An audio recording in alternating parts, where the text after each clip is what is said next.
Merhaba sevgili çocuklar. Bugün size çok ama çok ilginç bir masal anlatacağım. Adı Kaplan Adam. Bir kaplanın küçük bir bebeği bulup onu kendi yavrusu gibi büyüttüğünü hiç duydunuz mu? Bu masalda ormanda geçen sıra dışı bir hayatı birlikte keşfedeceğiz. Sonuna kadar dinlemeyi unutmayın. Çünkü en güzel sürpriz en sonunda saklı. Hadi başlayalım.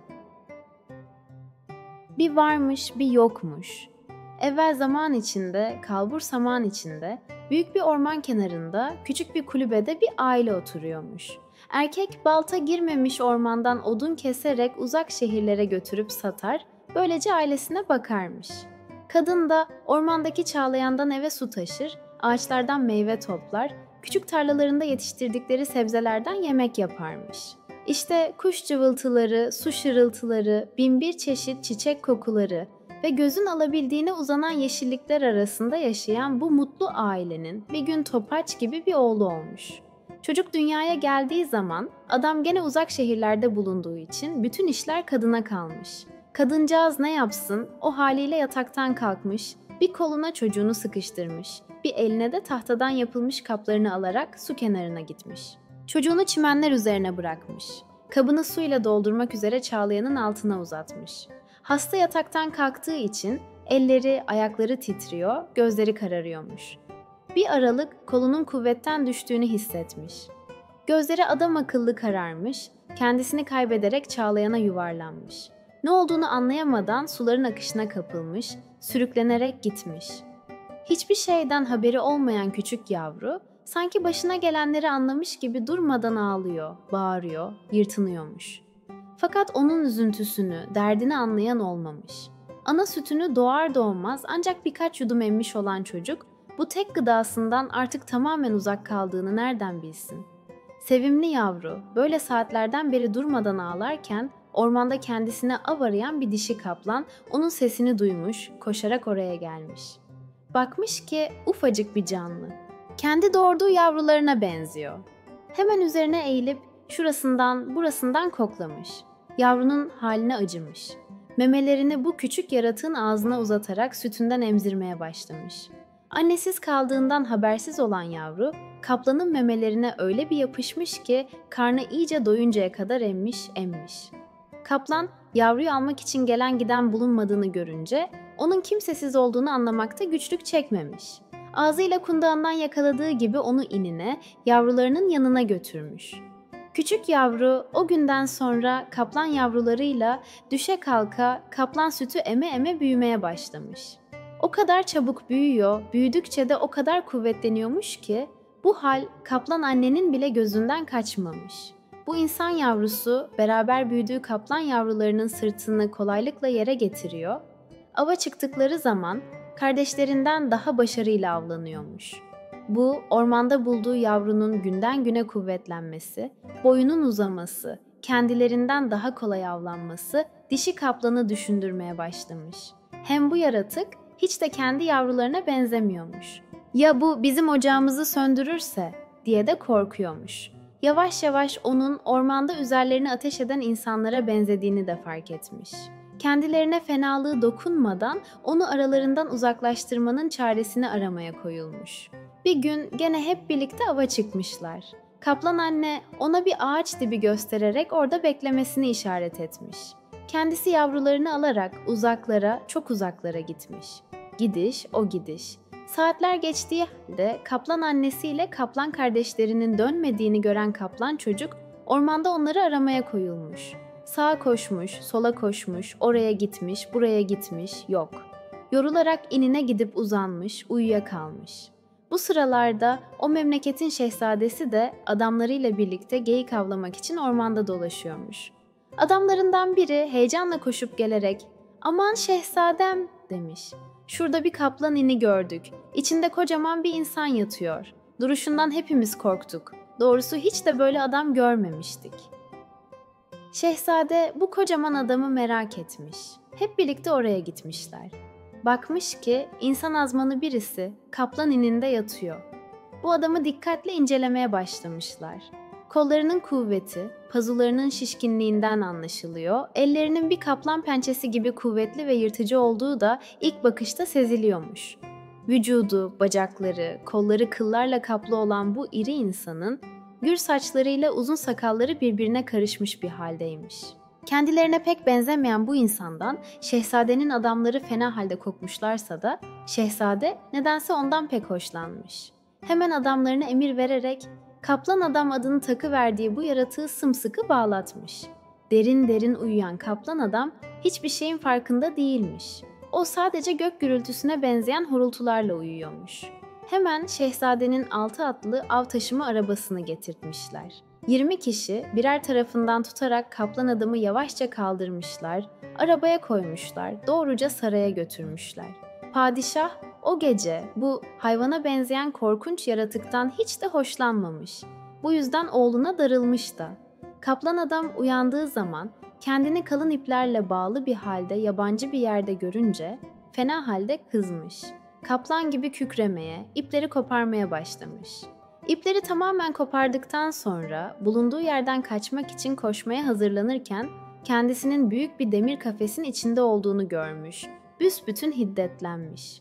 Durmadan bağırıyor, demir parmaklıkları var kuvvetiyle sarsıyormuş. Sonra böyle yapmakla kurtulamayacağını anlamış, çaresiz susmuş.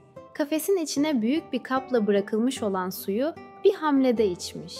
Sonra başka kaplarda duran çeşitli yiyecekleri de birbiri arkasından yemiş. Yedikleri pek tatlı gelmiş. Karnı da doyduğu için hiddeti biraz geçmiş, uslu uslu oturmaya başlamış. O sırada şehzade gülerek kafesin önüne gelmiş. Sakin sakin oturan Kaplan Adam'a işaretle bir şeyler söylemeye başlamış. Kaplan Adam görünüşüyle tıpkı kendisine benzeyen şehzadenin güler yüzünden de kulağına yumuşak gelen sözlerden de son derece hoşlanmış. Şehzade söyledikçe o adeta bağırır gibi kahkahalar atarak gülüyormuş. Bu günlerce, haftalarca, aylarca böyle devam etmiş durmuş.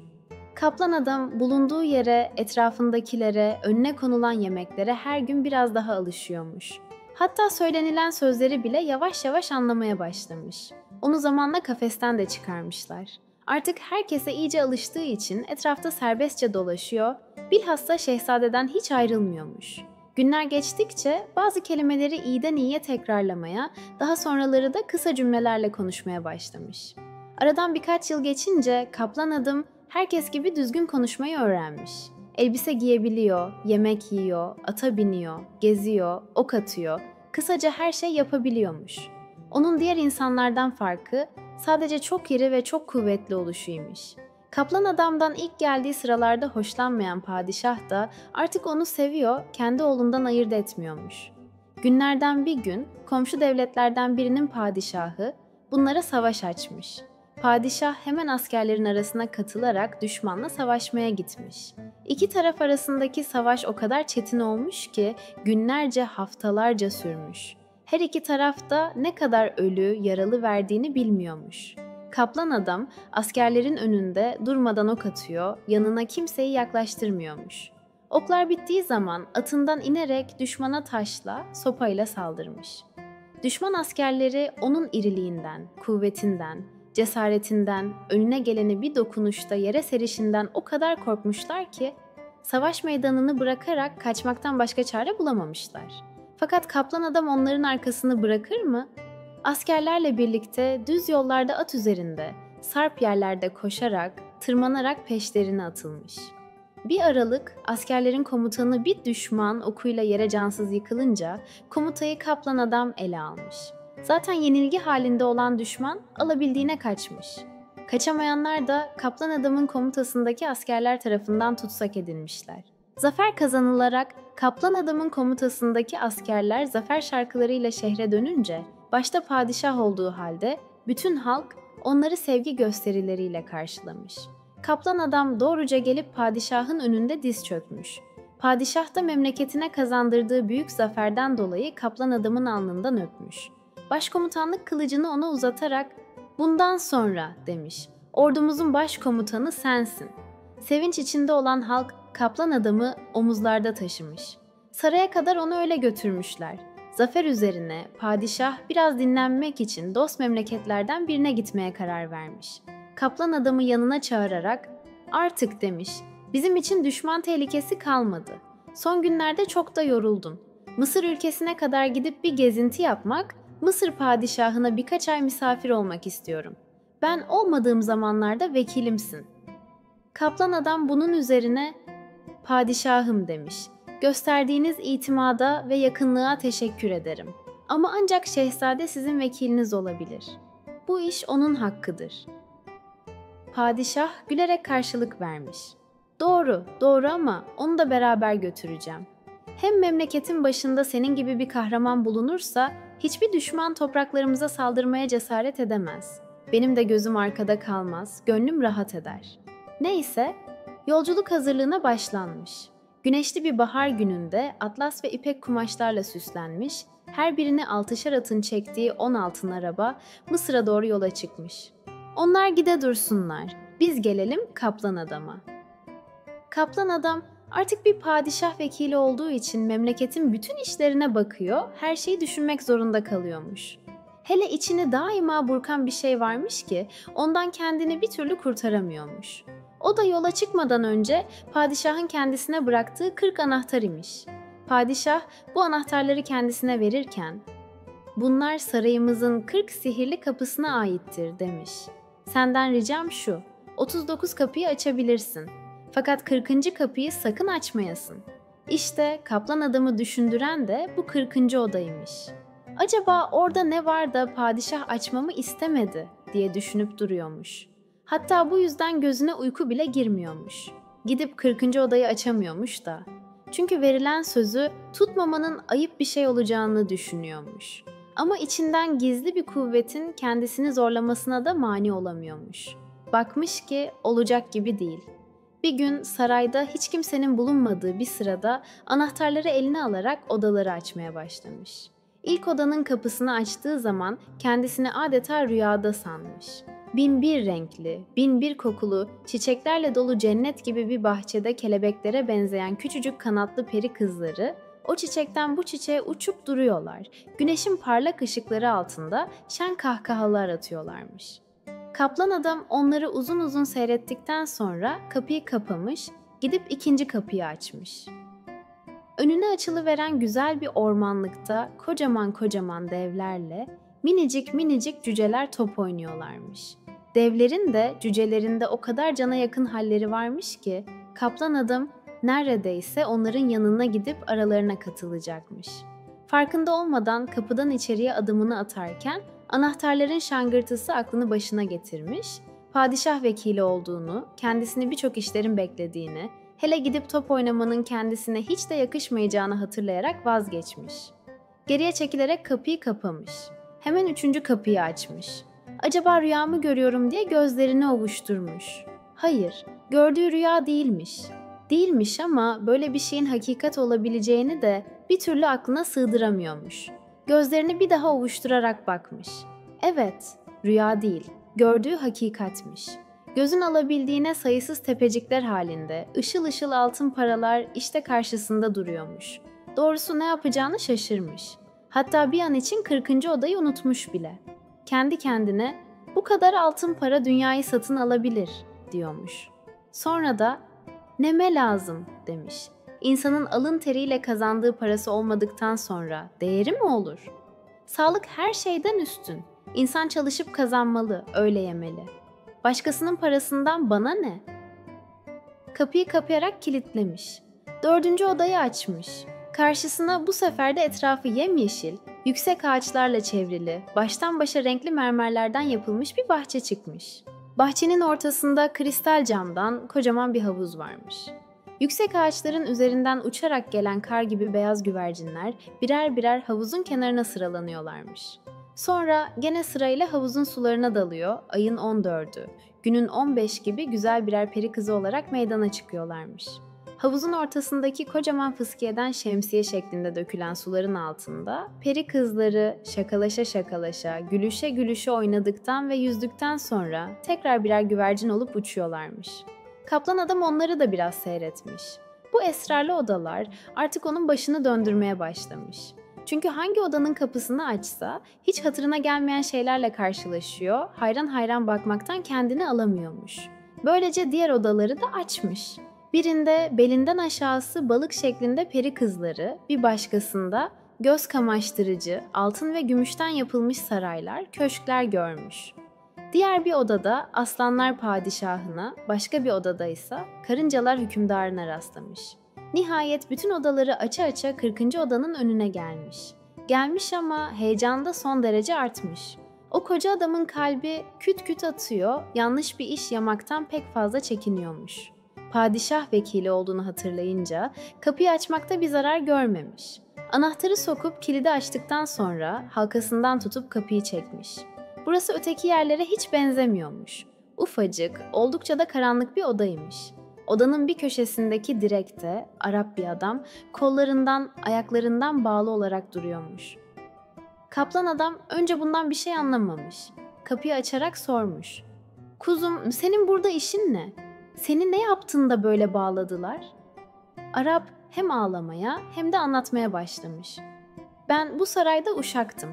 Padişah hastalandı. Hastalığının çaresini bulamadılar. Bir gün ihtiyar bir adam çıka geldi. Kaf Dağı'nın arkasındaki kırmızı sulu dereden su getirilip içirilirse bir şey kalmaz dedi. Bunun üzerine padişah kim bu sudan bir testi getirebilirse 10 kese altın vereceğini ilan etti. Getiririm diye ortaya atılıp da getiremeyen olursa onun hemen kafasını kestireceğini bildirdi. Yaşlı kadıncağız suyu getirebileceğini söyleyerek gitti. Ama eli boş döndü. Önüne devler çıkmış, suyu alamadan geri gelmiş. Padişah kadının kafasının uçurulmasını emretti. Cellatlık görevini de bana verdi. Ben öyle bir şey yapamayacağımı söyledim. Hem zavallı bir kadını öldürmek haksızlıktı. Fakat padişah çok kızdı. Emrini dinlemedim. Suçsuz olan kadıncağızı öldürmedim diye beni buraya bağlattı. İşte kusurum bu. Sen de olsan benim gibi yapmaz mıydın?" Arap durmadan ağlıyormuş. Onun bu hali kaplan adama dokunmuş. Anlattıklarına göre de onu suçsuz bulmuş. Hemen ipleri keserek onu serbest bırakmış. Arkasından da "Eğer bana yalan söyledinse elimden kurtulamazsın" demiş. "Nerede olursan ol, ben seni bulurum." Arap kaplan adamın ayaklarına kapanmış. Gözyaşları içinde doğru söylediğine yemin etmiş. Sonra var kuvvetiyle koşarak uzaklaşmış, gözden kaybolmuş. Aradan yıllar geçmiş, kaplan adam Arap'ı hatırladıkça iyilik yaptığını, haksız yere hapsedilmiş bir adamı kurtardığını düşünerek memnun oluyormuş. Bir gün saraydaki çalışma odasında otururken başvezir elinde bir haber güvercini olduğu halde içeriye girmiş. Güvercinin ayağında bir kağıt bağlıymış. Kaplan adam hemen kağıdı alarak okumuş. Bu padişahın gönderdiği bir mektupmuş. Padişah bu mektubunda yolda olduklarını, birkaç güne kadar şehre varacaklarını haber veriyormuş. Padişahı karşılamak için hazırlığa başlamışlar. Sarayın her tarafını temizlemişler. Tören programı düzenlemişler. Birkaç gün geçince padişah ile şehzadeyi, sultanı ve yanlarındaki adamları getiren altın arabalar şehre yaklaşmışlar. Kaplan adam, vezirler, saray adamları, askerler ve halk gelenleri törenle karşılamışlar. Ertesi gün kaplan adam padişaha yaptığı işleri anlatmış. Sonra da 40 anahtarı getirip vermiş. Padişah, "Söyle bakalım kaplan adam" demiş, 40. odayı açtın mı? Kaplan adamı bir düşüncedir almış. Padişaha ne karşılık versin? Yalan söylese doğru bir hareket yapmış olmayacak. Hem zaten faydasız. Padişah nasıl olsa anlayacak. Doğru söylese ya padişah çok kızarsa? Ne olursa olsun doğru söylemeye karar vermiş. "Padişahım" demiş. "Bugüne kadar yalan söylemedim. Onun için gene yalan söylemeyeceğim. Evet, size söz vermiş olduğum halde dayanamadım. İçimden gizli bir kuvvet dürttü. 40. odayı da açtım. Fakat pişman değilim. Haksız yere hapsettiğiniz Arap'ı kurtardım. Onu serbest bıraktım." Padişah gülmüş. "Doğru söylediğine çok memnun oldum" demiş. "Bu yüzden yapmış olduğun kusuru da affediyorum.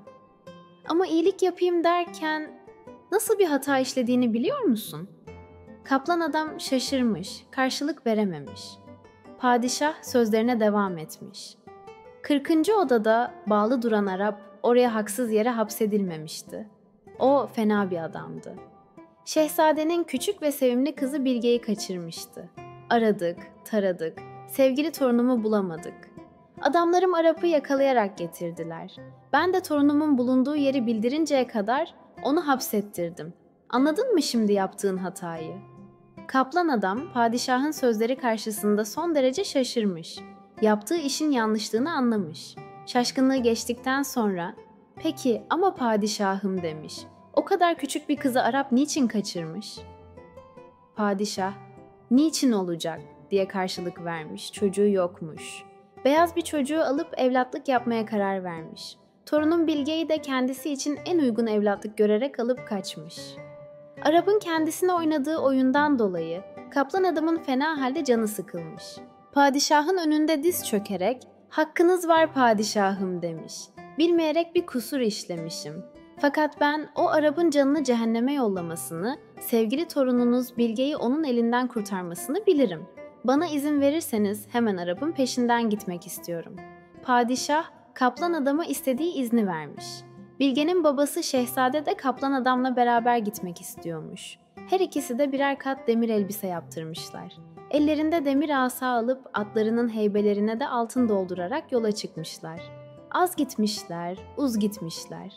Dere tepe düz gitmişler. Geceler gündüzleri, gündüzler geceleri kovalamış. Ay güneşin, güneş ayın peşinden koşmuş. Günler haftalarla, haftalar aylarla el ele tutuşmuş da gene Arap'ın bulunduğu yere varamamışlar. Gide gide yorulmuşlar. Bir akarsu başında mola verdikleri bir sırada gözlerine dağ başında kocaman bir mağara ilişmiş. Atların da kendilerinin de karınlarını doyurup kana kana su içtikten, yeter derecede dinlendikten sonra kalkıp yola koyulmuşlar. Akşama doğru mağaranın bulunduğu yere varmışlar Şehzade, mağaranın yanına yaklaşarak kapısından içeriye bakmış. Bir de ne görsün, kocaman bir dev anası, yanar dağ gibi gürüldeyen, büyük bir ocağın karşısına oturmuş, tavanda asılı duran kazandaki yemeği pişiriyor. Hemen dönüp atların yularını çözmekte olan kaplan adamın yanına gelmiş, gördüğü şeyleri heyecanla anlatmış. Kaplan adam gülmüş. "Bunda heyecanlanacak ne var?" demiş. "Korkma, gel benimle." Kaplan adam önde, Şehzade arkada gidip mağaranın kapısından içeriye girmişler. Ocak başındaki ihtiyar dev anası olduğu yerde adeta uyukluyormuş. Kaplan adam doğruca gidip asılı duran koca kazanı yakaladığı gibi bir hamlede yere indirmiş. Dev kepçesiyle yemekten alıp ağzına götürmüş. Kazanın yere indiği zaman çıkardığı kaba sesten gözlerini açan dev anası bakmış ki iki insan oldu. Birisi öteki insanlar gibi ufak tefek ama öteki devler gibi iri cüsseli. Birkaç devin birlikte yere zor zoruna indirdikleri koca yemek kazanını kolaycacık indirdiğine bakılırsa çok kuvvetli olsa gerek. Tam bu sırada kaplan adam seslenmiş. "Hey ihtiyar, ne yapıyorsun öyle? Bir hoş geldin demek yok mu?" Tanrı misafiri sayılırız. İhtiyar dev anası görmüş ki bu öyle bildiği insanoğullarına pek benzemiyor. Güzellikle konuşmaktan başka çare olmadığını düşünerek "Kusura bakmayın" demiş. "Hem ihtiyarım hem de gözlerim iyi görmez. Hoş geldiniz, hoş geldiniz." Kaplan adam sormuş. "Burada senden başka kimse yok mu? Bizim karnımız aç. Hem de yorgunuz, uykumuz var." İhtiyar mağarayı inleten bir kahkaha atarak "Olmaz olur mu?" demiş. "Benim 40 tane aslan gibi oğlum var. Sabahleyin ava çıkmışlardı. Şimdi neredeyse gelirler. Hele siz oturun da ben torunlarımla onlara haber salayım." Sonra yerinden kalkmış. İki tarafına sallana sallana mağaranın kapısından çıkmış, bitişikteki başka bir mağaraya gitmiş. Orada torunlarına "Haydi çabuk koşun, babalarınıza haber verin" demiş. "Mağaramıza 2 tane insanoğlu geldi. Ama bunlar eti yenecek cinsten değil. Geldikleri zaman ikisine de iyi muamele yapsınlar. Sonra karışmam." Kaplan adam Şehzade ile kucaklaştıktan sonra dev anasına ve dev çocuklara ayrı ayrı veda ederek yola çıkmış. Dağlarda, bayırlarda atını 4 nala sürüyor. Adeta bir kuş gibi uçuyormuş. Geçtiği yollarda nal seslerinden ürken geyikler, karacalar şuraya, buraya kaçışıyorlar. Tavşanlar birer deliğe siniyorlar. Kuşlar kondukları ağaçlardan sürüler halinde kalkarak uzaklaşıyorlarmış. Böylece gitmiş, gitmiş, gitmiş. Akşam olmuş, hava kararmış. Ormanda bir ağacın üzerine çıkarak gecelemiş. Sabah olunca buz gibi bir pınarda yüzünü yıkamış. Ağaçlardan meyve toplayarak karnını doyurmuş. Otlarla karnını doyuran atını da bir güzel suladıktan sonra yola koyulmuş. Az gitmiş, uz gitmiş, dere tepe düz gitmiş. Konarak, göçerek bir çeşme başına varmış. Orada bakmış ki 3 çocuk kavga ediyor. Hemen yanlarına giderek, "Çocuklar, niçin kavga ediyorsunuz?" demiş. "Babanızın mirasını mı paylaşamıyorsunuz?" İçlerinden biri, "Öyle ya," demiş. "Nasıl bildin?" Kaplan adam şaşırarak, "Ne bileyim," demiş. "Öyle söyledim işte. Demek miras kavgası ediyorsunuz. Peki paylaşamadığınız şey nedir?" Çocuk şöyle demiş. "Biz 3 kardeşiz. Babamız öldü. Bize bir koyun postu ile bir kamçı bıraktı. Bu 2 paylaşamadığınız eşyayı aramızda bir türlü bölüşemiyoruz. Sen bu işe bir çare bulabilir misin?" Kaplan adam, "Bundan kolay ne var?" demiş. "Bu koyun postu ile kamçıyı pazarda satarsanız ikisine bir altın bile vermezler. Alın, ben size 15 altın veriyorum. Her birinize 5'er altın düşer. Size de bu altın uzun zaman için yeter. Nasıl? Oldu mu?" Çocukların üçü de sevinerek kaplan adamın etrafını almışlar. Onun verdiği 5'er altını ceplerine indirmişler. Yavaş yavaş merdivenleri çıkmaya başlamış. Hem çıkıyor hem de etrafı dikkatle dinliyormuş. Her katta birkaç tane büyük ve kapalı oda kapısı varmış. Bu kapıları açmak için tokmaklarını çeviriyor fakat açamıyormuş. Böylece en üst kata kadar çıkmış. O zaman kulağına yanık yanık söylenen bir türkü gelmiş. Türküyü söyleyen sesin bir genç kız sesi olduğunu fark edince bunun Bilge olduğunu anlamakta zorluk çekmemiş. İçinde birdenbire bir sevinç parlamış. Düşman elindeki bir tutsan yerini bulmuş ve onu kurtarmış gibi heyecanlanmış. Gene ayaklarının ucuna basarak sesin geldiği odaya doğru yaklaşmış. Odanın kapısı kapalıymış. Kapının önünde birkaç saniye durup açayım mı, açmayayım mı diye düşünmüş. Sonra tokmağı çevirip içeriye girmiş. Kapının gıcırtısından birdenbire korkan Bilge dönüp o tarafa bakmış. Arap'ı beklerken karşısında dev iriliğinde yakışıklı bir adam görünce önce şaşırmış.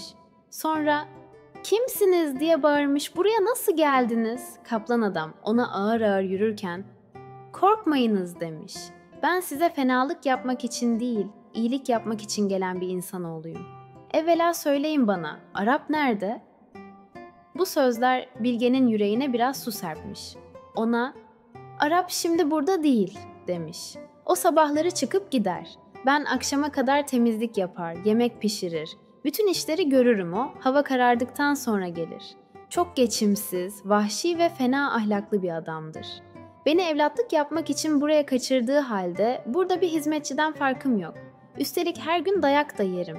Üzüntüsü ve kederi, yüzünün sarılığından, zayıflığından ve üstünün perişanlığından belli olan Bilge'ye kaplan adam pek acımış.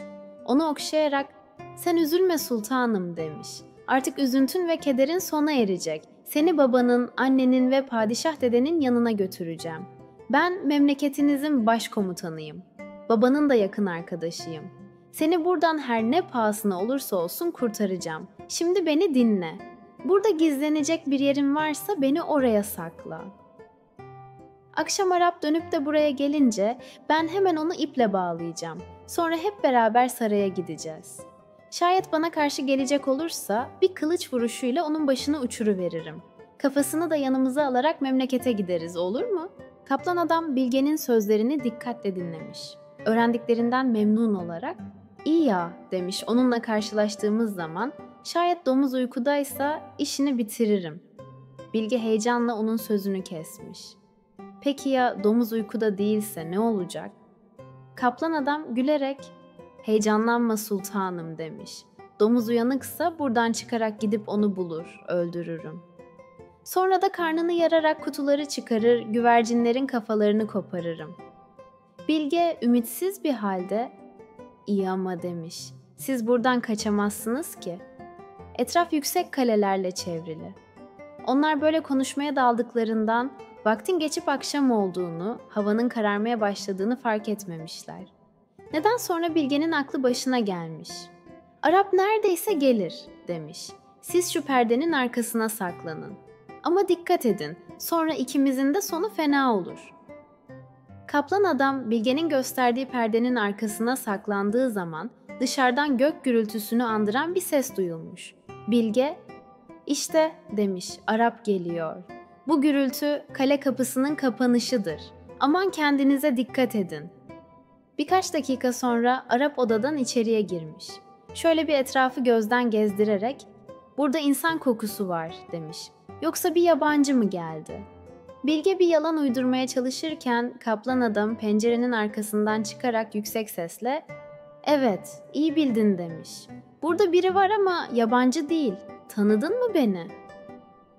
Arap karşısında kaplan adamı görünce bir kahkaha atarak, "Vah dostum vah," diye kükremiş.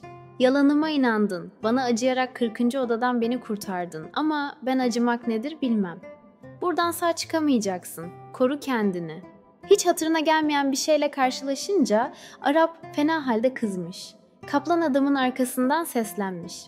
"Kaçmakla elimden kurtulduğunu sanma. Bilge burada oldukça seni ne zaman olsa ele geçiririm." Bu sefer kahkaha sırası kaplan adama gelmiş. Yavaş yavaş uzaklaşırken, "Kaçmak mı?" diye bağırmış. "Benden öyle şey bekleme. Bana yalan söylediğin için senin cezanı kendi elimle vereceğim. Şimdi nereye gittiğimi biliyor musun? Domuz Dağı'na gidiyorum. Senin domuzu öldürüp kuvvetini de canını da yok edeceğim." Kaplan adamın sözleri karşısında Arap şaşkına dönmüş. İçine bir korkudur düşmüş. Kendi kendine bu adam domuzu öldürür de karnındaki kutuları çıkararak güvercinlerin kafalarını koparırsa öldüğüm gündür demiş. Önce kaplan adam Domuz Dağı'ndaki benim domuzu nereden öğrendi acaba diye düşünmüş. Bu sırrı yalnız Bilge'nin bildiğini hatırlayarak kaplan adamın ondan öğrendiğini bulmakta zorluk çekmemiş. Hemen gidip Bilge'yi öldürmeye karar vermiş. Köşke doğru hızlı adımlarla giderken kafasını gökyüzüne kaldırarak gökyüzüne bakmış. Bir de ne görsün? Kaplan adam havada bir nokta gibi görünüyor. Domuza gittikçe yaklaşıyormuş. Arap kaybedecek zamanı olmadığını düşünerek kale kapısına doğru hızla koşmuş. Kapının yanındaki merdivenden kalenin tepesine çıkmış. Oradaki kartallardan birinin sırtına atlayarak kaplan adamın peşine düşmüş. Kartal ne kadar hızlı uçsa da kaplan adamın yıldırım gibi giden sihirli postunun onda biri kadar bile yol alamıyormuş. Çok geçmeden kaplan adam Domuz Dağı'nın üzerine varmış. Alçaktan uçarak domuzu aramaya başlamış. Nihayet bir su başında koca domuzu görmüş. Kamçıyı vurduğu gibi postu hızla domuzun yanına indirmiş. Kılıcı, postu, kamçıyı bir kenara koyup domuzun üzerine atılmış. Aralarında çok çetin bir boğuşma başlamış. Kaplan adam bazen domuzu altına alıyor fakat onu bir türlü öldüremiyormuş. Domuzun boynu o kadar kalın, gövdesi o kadar yağlı, derisi o kadar sertmiş ki kaplan adam bu yırtıcı hayvana hiçbir şey yapamıyormuş. Buna karşılık onun eli, yüzü, kolları, bacakları kan içinde kalmış. Böylece birbirlerini öldüresiye boğuşurlarken kaplan adamın ayağı kocaman bir taşa takılmış, sırt üstü yıkılmış. Bu fırsatı kaçırmayan domuz hemen kaplan adamın üzerine çullanmış. Durumunu fena olduğunu anlayan kaplan adam sol yumruğunu sıkarak kolunu domuzun açık olan ağzından boğazına kadar sokmuş. Maksadı domuzu boğarak öldürmekmiş. Domuz boğulmamak için biraz gerilemiş. Kaplan adam da kılıcını hayvanın karnına saplamış. Onlar böyle savaşıp durularken kartalın sırtındaki Arap da Domuz Dağı'na iyiden iyiye yaklaşmış. Kaplan adam kılıcını bir daha sokarak domuzun karnını adam akıllı yarmış. Domuzun bağırsaklarıyla beraber 2 kutu da ortaya çıkıvermez mi? Kaplan adam kutuları eline alıp dikkatle barkken Arap'ı getiren kartal da 5-10 adım kadar ileriye konuvermiş. Kanat sesine başını kaldıran kaplan adam kartalın sırtından Arap'ın telaşla indiğini görünce tehlikeyi sezmiş. Arap üzerine doğru gelmeye hazırlanırken hemen kutunun birini açmış. İçinde kara güvercini görünce onun kafasını koparmayı sonraya bırakarak kutuyu tekrar kapamış. Öteki kutudaki beyaz güvercini çıkarıp kafasını koparmış. O anda Arap'ın "ah!" diye bağırdığı duyulmuş. Ahından dağlar, taşlar inlemiş. Kaplan adam gülerek ona doğru bakarken Arap da yalvarıyormuş. "Ne olur kaplan adam, ben ettim sen etme. Canımı olsun bağışla. Bundan sonra senin uşağın, kölen olayım. Ben artık kuvvetim de gitti. Şimdi canım da senin elinde. Artık hiç kimseye fenalığım dokunamaz. Ne olur kıyma bana." Kaplan adam kara güvercinin bulunduğu kutuyu elinde tutarak "Sözlerine bir kere inandım, başıma birçok şeyler geldi," demiş. Bak işte, bu yüzden sol elimi bile kaybettim.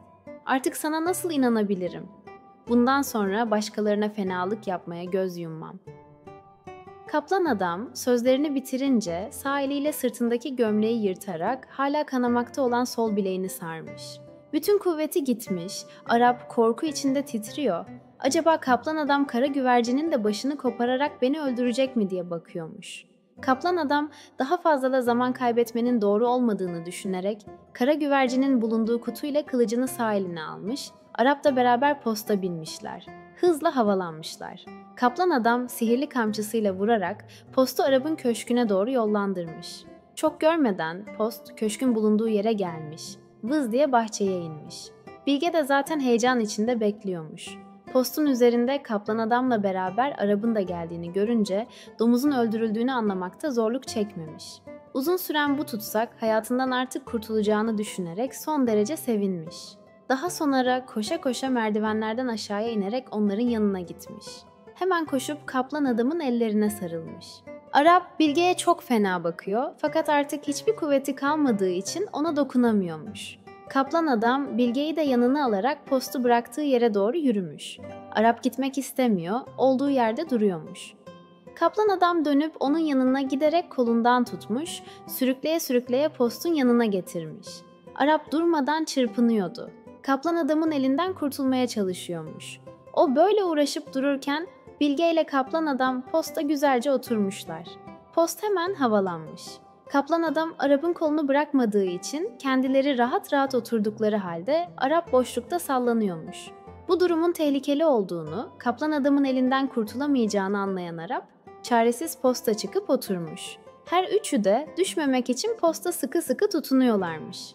Bilge'nin sevinçten ağzı kulaklarına varıyor, Arap ise bu sefer kurtuluş olmadığını düşünerek kederli kederli oturuyormuş.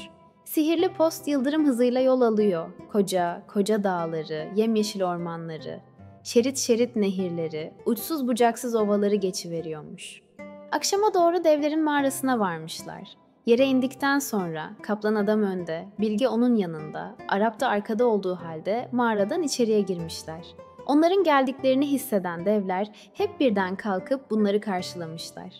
Şehzade sevgili kızına koşarken Bilge de ona doğru sevinçle atılmış.